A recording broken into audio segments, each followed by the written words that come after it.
1930 में ही इंग्लैंड ने round table conference बुलाई, गोलमेज परिषद, और उस गोलमेज परिषद के लिए दलितों के नेता के रूप में बाबा साहब का पहुंचना बहुत जरूरी था। और फिर बाबा साहब को लगा कि अभी सामाजिक और धार्मिक परिवर्तन के तहत चलना बड़ा कठिन है, क्यों ना अभी हम राजकीय आंदोलन से शासन के साथ संघर्ष करके हमें हमारे कुछ जो अधिकार मिलना है वो मिलाएंगे। और फिर आप देखते हैं जो 2 साल का काल रहा, 30, 31, 32, उसमें बाबा साहब ने पहले ही गोलमेज कॉन्फ्रेंस में हम देखते हैं कि आरक्षण लेकर आए। लेकिन जैसे ही बाबा साहब आरक्षण लेकर आए, हमारे गांधी बाबा की तबीयत खराब हो गई, उनके पेट में दुखने लगा और वो इतना बड़ा कि वो इतने अनशन पर ही बैठे। अभी देखो 1932 है, 1932 के बाद केवल 15 साल में आजादी मिल गई। अभी आजादी के लड़ने वाली सबसे बड़ी पार्टी कौन थी? कांग्रेस पार्टी। और कांग्रेस पार्टी के अहम नेता कौन थे? गांधी जी। जिस आदमी का जीवित रहना इस देश के आजादी के लिए सबसे ज्यादा जरूरी है, ऐसा नेता बाबा साहब को मिली हुई इतनी सी आरक्षण के लिए अनशन पर बैठकर जब अपनी जान देने पर तुला है, वो उसकी अक्लमंदी है या उसकी कपट नीति है? समझो, सोचो। जो आदमी आजादी के लिए जीवित रहना चाहिए, वो केवल इसलिए आड़े बैठा है कि अंबेडकर आरक्षण छोड़ो, नहीं तो मैं मरना चाहता हूं। क्या आप चाहते हैं? आप सोच सकते हैं कि बाबा साहब अछूतों का भला चाहते थे? अब सॉरी, माफ करना, गांधी जी हरिजनों का भला चाहते थे? वो तो केवल ऊपरी माया थी।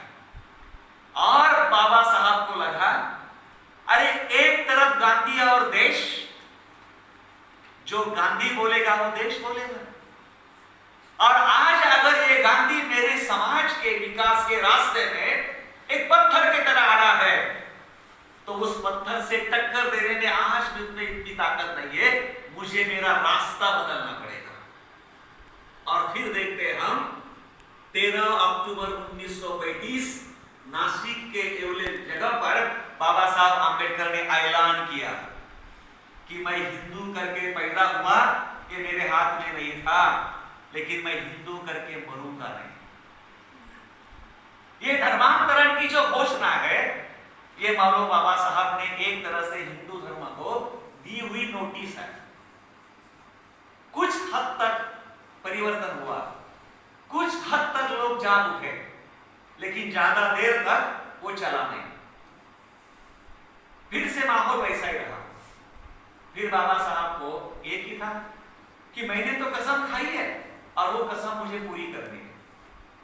फिर 1936 में 30, 31 मई और 1 जून बाबा साहब आंबेडकर जी ने बंबई में एक बड़ी मुंबई इलाका महारों की परिषद बुलाई। वहां बाहर के लोग नहीं थे, फिर भी बाहर से कई लोग आए और लगभग 50,000 लोग इकट्ठा हुए। जो परिषद वहां जो हैदराबादी आंबेडकर है उनकी अध्यक्षता में हुई थी, वीवी वेंकट करके उनका नाम था। और बाबा साहब ने मुख्य भाषण दिया है, जो आप सभी लोग जानते हैं, मुक्ति कौन पथ है, विच वे इमेंसिपेशन। उसमें बाबा साहब ने पूरी तरह से धर्मांतर का ऐहिक कारण और आध्यात्मिक कारण, पारमार्थिक कारण, दोनों बातों पर समझाया है। वहां पर बाबा साहब जब सहानुभूति, समता और स्वातंत्र्य, इन संकल्पनाओं को समझाते हैं, तो स्वतंत्रता को समझाते हुए बाबा साहब ने पूरी तरह से बुद्ध का का उदाहरण दिया है, मन की स्वतंत्रता। मेरे पास समय नहीं पूरा ब्यौरा देने के लिए। वो बात हमें एक सोचने लायक है। धर्मांतर 20 साल बाद किया, लेकिन 1936 में उन्होंने उसका दाखला दिया। जब समारोह की तरफ वो बढ़ते हैं तो लोगों को समझाते समझाते कहते हैं कि धर्मांतरण के नीचे जड़ मेरी है वो केवल आध्यात्मिक भावना है, आध्यात्मिक भावना के अलावा और कुछ भी नहीं है। 1936 में धर्मांतरण के पहले 20 साल बाबा साहब की लैंग्वेज, भाषा देखो। मेरे अध्यात्मरण का जो जड़ है, मूल है, वो आध्यात्मिक भावना के सिवा कुछ नहीं है। जब समारोह करते हैं तो समारोह में जो बुद्ध ने आनंद को आखिरी समय दिया हुआ संदेश है, वही संदेश बाबा साहब दोहराते हैं। वही संदेश बाबा साहब दोहराते हैं और अपने भाषण का समारोह करते हैं। ये होने के बाद ज्यादा जगह पर जिक्र नहीं है, लेकिन 1 तारीख को बाबा साहब ने वहां पर मुंबई इलाका संतों की भी एक परिषद ली थी, और दूसरे दिन 2 जून को बाबा साहब ने मुंबई इलाका मातंग लोगों की भी परिषद ली थी, कार्यकर्ताओं की। वो एक बड़ा आंदोलन को टर्निंग पॉइंट रहा। उसी साल और एक घटना हुई। बाबा साहब आंबेडकर जी को लाहौर के जात पात तोड़क मंडल ने अध्यक्षता दी थी उनके सम्मेलन में, और उस अध्यक्षता के लिए बाबा साहब को भाषण लिखने के लिए बोला था, जो उन्होंने बड़ा लंबा चौड़ा लिखा। लगभग उसके 26 प्रकरण है। वो देखकर ही वो लोग डर गए, वो भाषण हुआ नहीं। फिर बाबा साहब ने 1936 में वो किताब के रूप में प्रकाशित किया। अभी उसमें ज्यादा बातें मुझे जिक्र नहीं करनी है, लेकिन 2 बातें हैं। प्रकरण नंबर जो दूसरा है उसका, उस किताब का, वहां पर बाबा साहब क्रांति की बात करते हैं, और क्रांति की बात समझाते हुए बाबा साहब आंबेडकर पूरी दुनिया में जितनी भी क्रांतियां हुई है उस क्रांतियों का जिक्र करते हैं। मैं ये बात इसलिए समझा रहा हूं, उसके पीछे मेरा एक खास उद्देश्य है। वो कहते हैं कि दुनिया में जितनी भी सारी राज्य क्रांति हुई है, उस राज्य क्रांति के पहले सामाजिक या धार्मिक परिवर्तन या क्रांति हुई है, और उसके बाद ही राज्य क्रांति सफल हुई है। फिर उसके लिए वो अमेरिकन स्वतंत्र युद्ध जो है उसका उदाहरण देते हैं, और वो ये कहते हैं जब मार्टिन ल्यूथर किंग ने प्यूरिटिज्म नाम का जो आंदोलन है उसको अपनाया, जो पारमार्थिक आंदोलन था, उसके बाद ही अमेरिका का जो स्वतंत्र जो युद्ध है वो सफल हुआ। यूरोप में भी उसी तरह से ये जो प्यूरिटिज्म का जो आंदोलन है वो जैसा फैलता रहा, यूरोप में भी उसी तरह से सफलता हासिल हुई। बाद में वो अरबों के तरफ बढ़ते हैं, और बोलते अरबों की जो क्रांति सफल हुई उसके पहले मोहम्मद पैगंबर जी ने अपना कार्य किया था, उसके बाद वो क्रांति सफल हुई है। और फिर वो भारत में आते हैं, और वो भारत के उदाहरण देते हैं, जिसमें वो भगवान बुद्ध का उदाहरण देते हैं। महाराष्ट्र के लिए वो संत तुकाराम महाराज का उदाहरण देते हैं, शिवाजी की सफलता के लिए। फिर वो गुरु नानक जी का उदाहरण देते हैं सिखों के युद्ध के सफलता के लिए। और बाबा साहब कहते हैं कि हर क्रांति को सफल करने से पहले सामाजिक और धार्मिक परिवर्तन हुआ है, और सामाजिक और धार्मिक परिवर्तन इसलिए आवश्यक है क्योंकि वो इंसान के हृदय की शुद्धि करता है और उनका विवेक विकसित करता है, जहां पर इंसान अपने लिए और दुनिया के लिए, भलाई के लिए अच्छा क्या है और बुरा क्या है वो सोचता है। ये बात याद रखना कि क्यों बाबा साहब ने भी, क्या बाबा साहब राजकीय परिवर्तन नहीं चाहते थे? क्या बाबा साहब आर्थिक परिवर्तन नहीं चाहते थे? क्या बाबा साहब शिक्षा में परिवर्तन, क्रांति नहीं चाहते थे? क्या बाबा साहब सांस्कृतिक क्रांति नहीं चाहते थे? क्या बाबा साहब सामाजिक क्रांति नहीं चाहते थे? इन सभी बातों को पीछे छोड़ के उन्होंने क्यों छलांग मारी और सीधा नागपुर में जाकर उन्होंने बुद्ध को अपनाया? इसके ऊपर गौर करना जरूरी है। आज हमारे अंदर लड़ाई है। हम में से कुछ चार लोग उठते हैं, बोलते 5-10 फैक्ट्री खोलो, पैसा आ गया कि हम देश बेच लेंगे, खरीद लेंगे। चार लोग उठते हैं, नहीं नहीं चलो हमारा पीएम बनाओ, पूरा देश बदल देंगे। कुछ लोग अपने अपने हिसाब से, चलो 2-4 अच्छे मेडिकल कॉलेज करो, हमारे स्टूडेंट बन जाएंगे, डॉक्टर बनेंगे, पैसा आएगा, सब परिवर्तन हो जाएगा।